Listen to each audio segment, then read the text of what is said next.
Hello friends, मैं प्रीति सोनी छत्तीसगढ़ से। Friends, आज हम कल्कि जी के विवाह के बारे में बात करेंगे। कल्कि जी के 2 विवाह होंगे। जैसा कि कल्कि पुराण में बताया गया है कि भगवान कल्कि जी का जन्म हो चुका है और यह अब तक का सबसे सर्वश्रेष्ठ अवतार माना गया है।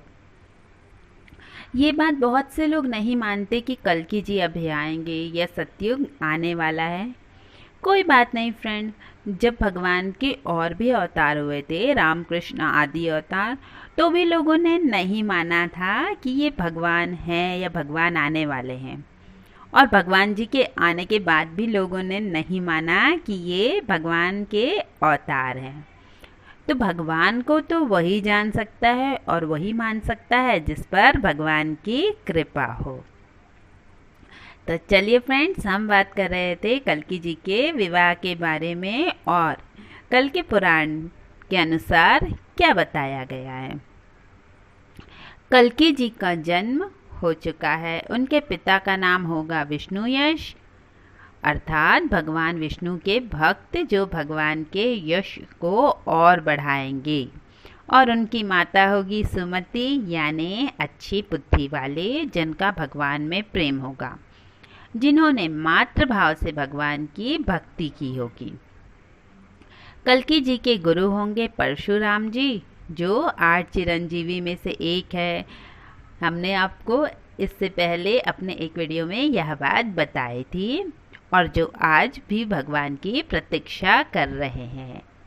कल्कि जी की 2 पत्नी का वर्णन है कल्कि पुराण में।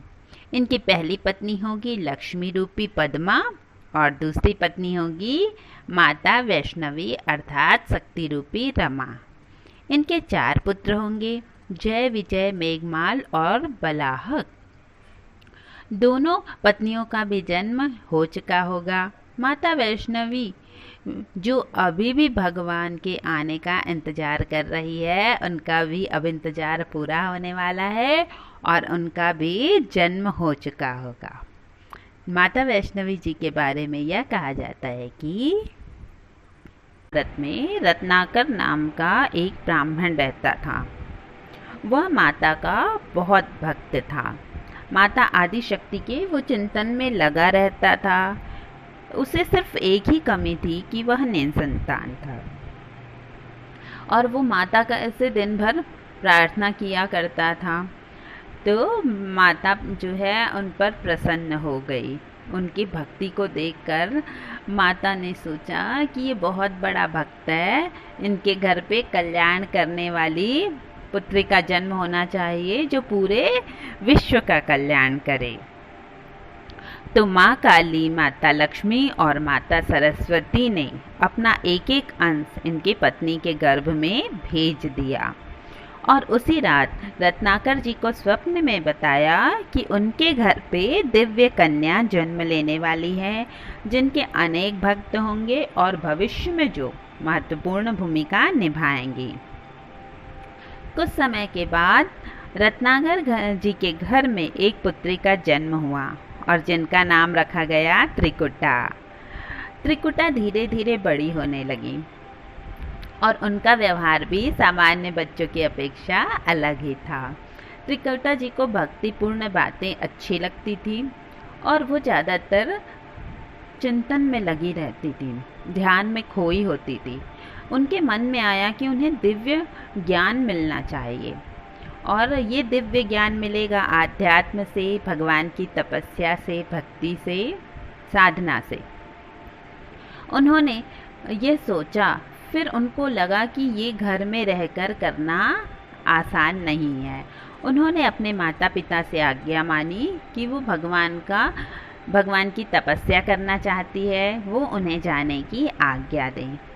माता पिता को तो पहले से ही मालूम था कि ये कोई साधारण कन्या नहीं है, क्योंकि देवी ने उन्हें स्वप्न में यह बात बता दी थी। तो माता पिता ने उन्हें आज्ञा दी और यह कन्या समुद्र किनारे जाकर तपस्या करने लगी। थोड़े समय पश्चात भगवान राम जो है माता सीता की खोज में उसी समुद्र के किनारे आते हैं। वहाँ देखते हैं कि एक दिव्य कन्या तपस्या में लीन है। भगवान उसके समीप जाते हैं और माता जो है आंखें खोल के देखती है तो उन्हें समझ आ जाता है यही वह ब्रह्म है जिनके पाने के लिए वह तपस्या कर रही हैं।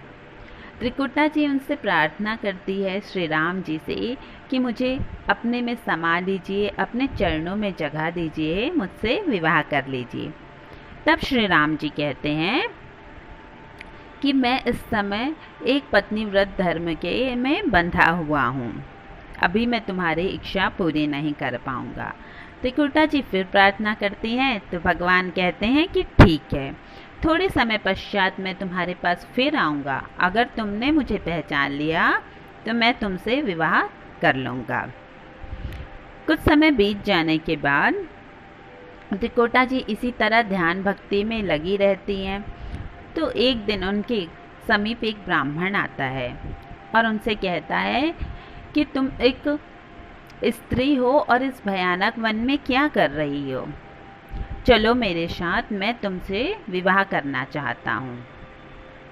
त्रिकुटा जी कहती हैं कि मैं तुमसे विवाह नहीं कर सकती, मैं तो प्रभु श्री राम का इंतजार कर रही हूँ। इतने में वो पलट के जाने लगती हैं तो उन्हें कुछ अजीब सा लगता है, उन्हें ध्यान आता है कहीं ये प्रभु श्री राम तो नहीं है। इतने में वो पलट के देखती हैं तो वो वृद्ध ब्राह्मण भगवान के रूप में आ जाते हैं और त्रिकुटा जी को बहुत अफसोस होता है कि वो पहचान नहीं पाए।